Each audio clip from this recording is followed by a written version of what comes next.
अस्सलाम वालेकुम तमाम स्टूडेंट्स। आज का जो हमारा लेक्चर है वो कौमी आमदनी के मुख्तलिफ तसव्वुरात जो कि हमने क्लास के अंदर पहले 3 जो तसव्वुरात थे कौमी आमदनी के वो डिस्कस कर लिए थे।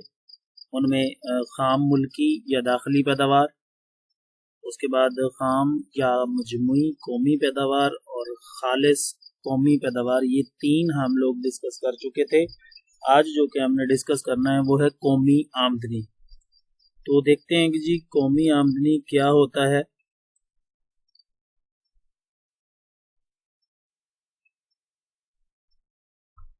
कौमी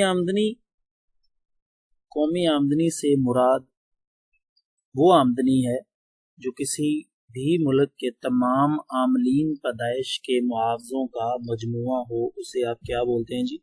कौमी आमदनी। इसको अगर हम थोड़ी सी डिटेल में देखें तो कौमी आमदनी कह रहे हैं जी मुराद वो आमदनी है जो किसी भी मुल्क की तमाम आमलीन पैदाइश के मुआवजों का मजमुआ हो, यानी कि जो भी एक ख़ास मखसूस अरसे के अंदर एक कंट्री की जितनी भी प्रोडक्शन है, उनकी जो भी वो मतलब प्रोडक्शन है, उनकी जो मालियत है, उनकी जितनी भी मतलब टोटल आमदनी होगी, उन सब का जो मजमुआ है उसको आप क्या बोलते हैं? कौमी आमदनी। उसके अंदर यानी कि ये कह रहे जी लगान, उजरत, सूद और मुनाफा के मजमुआ को ही कौमी आमदनी बोला जाता है।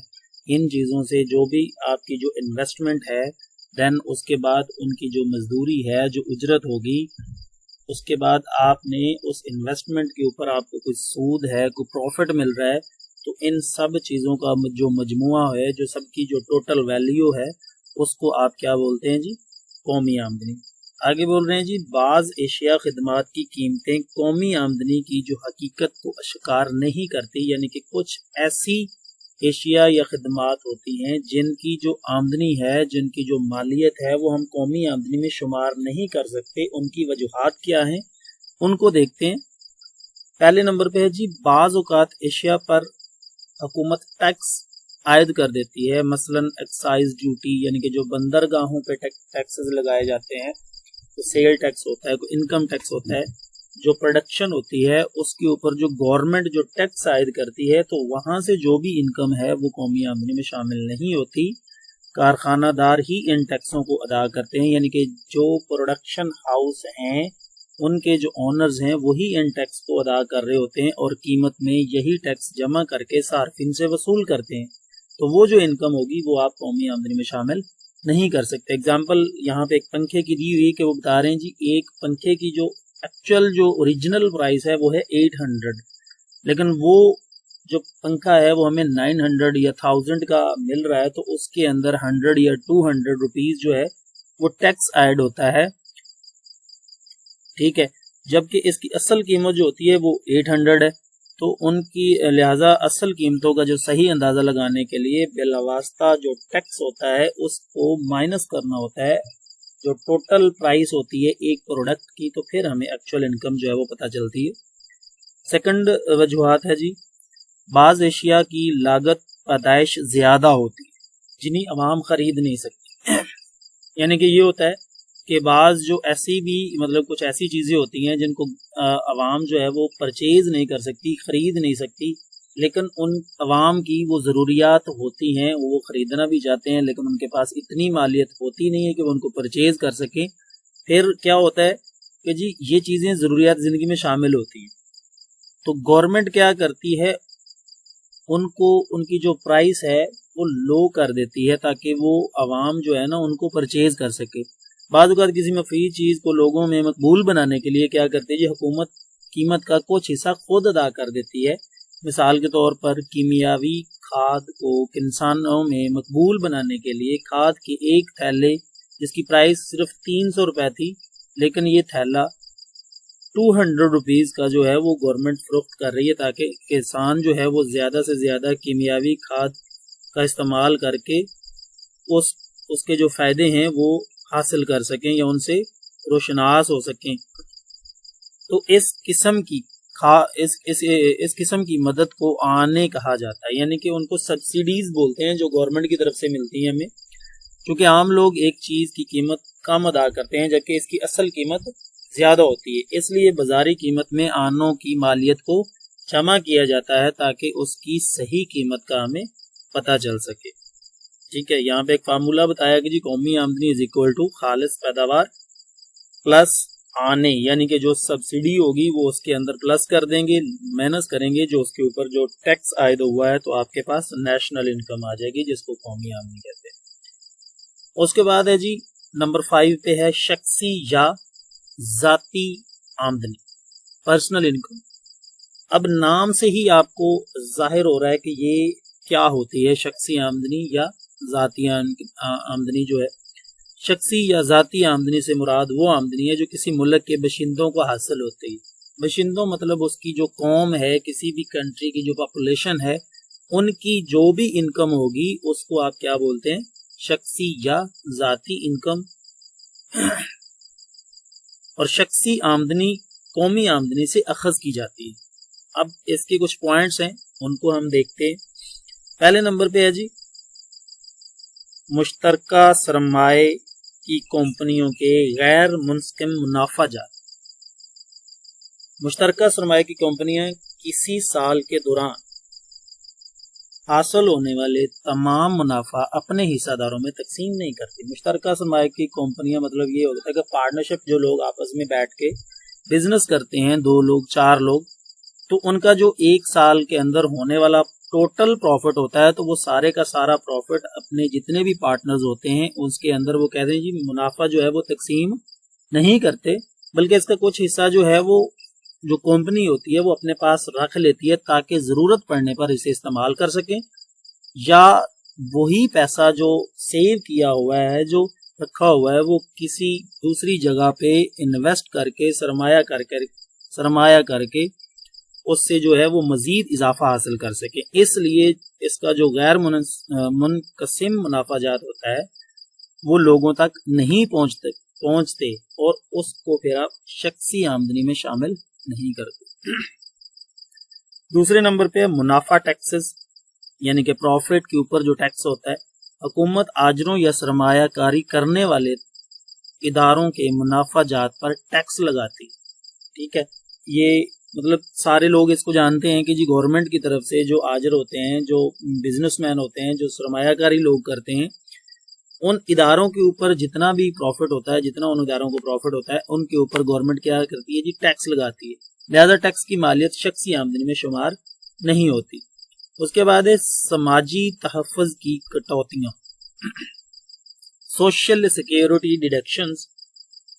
मुलाजमीन के तनख्वाह का कुछ हिस्सा इनको अदा नहीं किया जाता बल्कि इनकी इज्तमाई फलाह बहबूद पर खर्च किया जाता है या इनकी रिटायरमेंट के वक्त दे दिया जाता है। इसके एग्जाम्पल एक आपके सामने है, आप सबको पता है कि जैसे कि पाकिस्तान आर्मी है, तो उनकी जो सारी सैलरीज है वो जो एक सोल्जर है उनको नहीं मिलती। उनकी सैलरी से कुछ जो सैलरी का कुछ हिस्सा है, कुछ पैसे होते हैं जो गवर्नमेंट काट ली जाती है। ठीक है, फिर क्या करते हैं, जब एक मुलाजिम जो है वो रिटायर होता है उस वक़्त उसको दिया जाता है। इसके अलावा आजरीन भी मुलाजमीन की बहबूद के लिए कुछ रकम तनख्वाह से काट लेते हैं। ये तमाम रकूम लोगों तक नहीं पहुंच पाती, तो जो जितनी भी कटौतियाँ होती हैं ये भी जो शख्सी आमदनी या ज़ाती आमदनी है उसमें शामिल नहीं होता। उसके बाद है जी इंतकाली अदायगी।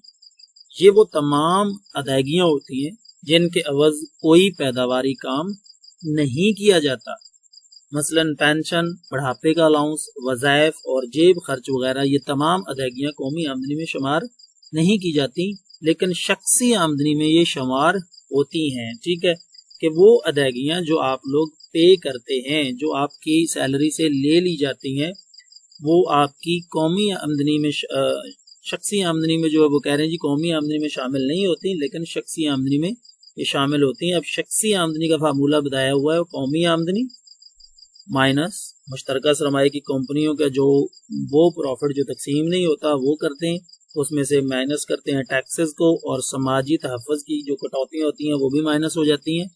प्लस होता है जी इंतकाली अदायगियाँ, तो आपके पास आ जाता है जी पर्सनल इनकम यानी कि शख्सी आमदनी।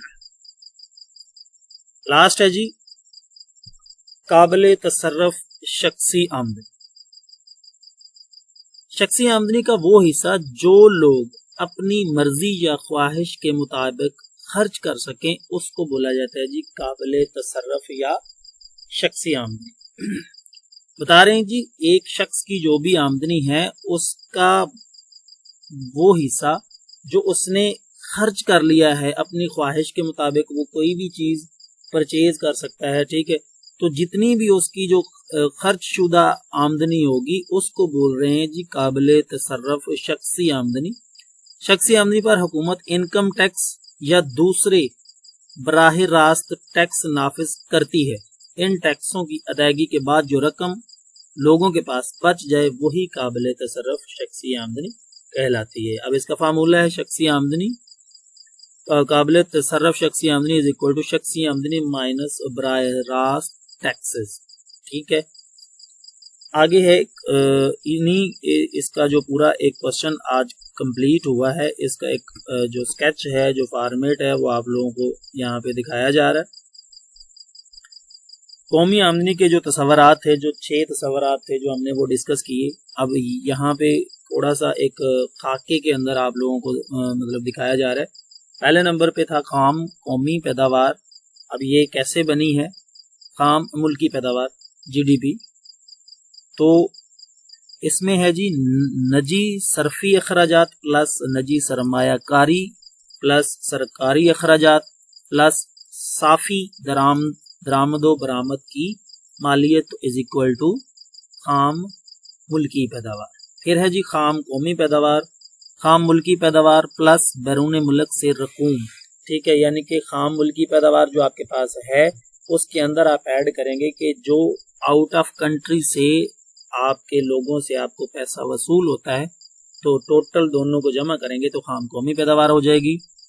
اس کے بعد ہے جی خالص قومی پیداوار، اس میں خام قومی پیداوار میں سے آپ فرسودگی کے جو الاؤنس ہوں گے ان کو مائنس کر دیں گے، یعنی کہ ڈیپریسیشن الاؤنس جو ہوتے ہیں وہ مائنس ہو جائیں گے، تو آپ کے پاس خالص قومی پیداوار آ جائے گی۔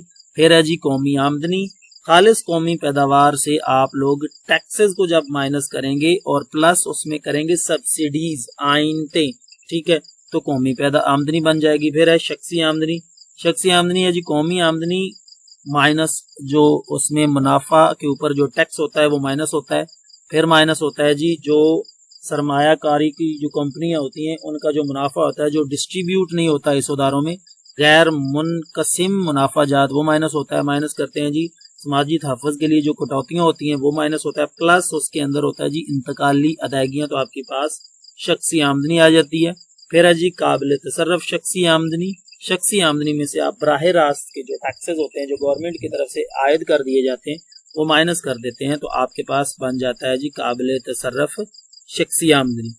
اب یہ اسی خاکے کی ایک آپ کو ڈیٹیل بتائی ہوئی ہے کہ خاکہ میں بالترتیب قومی خام ملکی پیداوار، خام قومی پیداوار، خالص قومی پیداوار، قومی آمدنی، شخصی آمدنی اور قابل تصرف شخصی آمدنی کو ظاہر کیا گیا ہے۔ اے حصہ میں نجی صرفی اخراجات، نجی سرمایہ کاری کے اخراجات اور سرکاری اخراجات اور صافی درآمد و برآمدات کی مالیت کا مجموعہ خام قومی پیداوار دکھایا گیا ہے۔ یہ ساری چیزیں میں آپ لوگوں کو ابھی بتا چکا ہوں۔ اس کے بعد اس کا جو گوشوارہ ہے، فرضی گوشوارہ، یہ آپ لوگوں کو ظاہر ہو رہا ہوگا، یہ ایک بنایا گیا ہے، یہ آپ کی بک پہ بھی ہے کہ یہ کس طرح بنے گا خام قومی ملکی پیداوار۔ یہ وہی فارمولے ہیں جو آپ لوگوں کو ڈسکس کیے ہوئے ہیں، تو انشاءاللہ یہ آپ کا لیکچر جو ہے آج کا کمپلیٹ ہے، آپ کو ضرور سمجھ آیا ہوگا۔ نیکسٹ لیکچر میں انشاءاللہ نئی ویڈیو کے ساتھ ملیں گے۔ تھینک یو، اللہ حافظ۔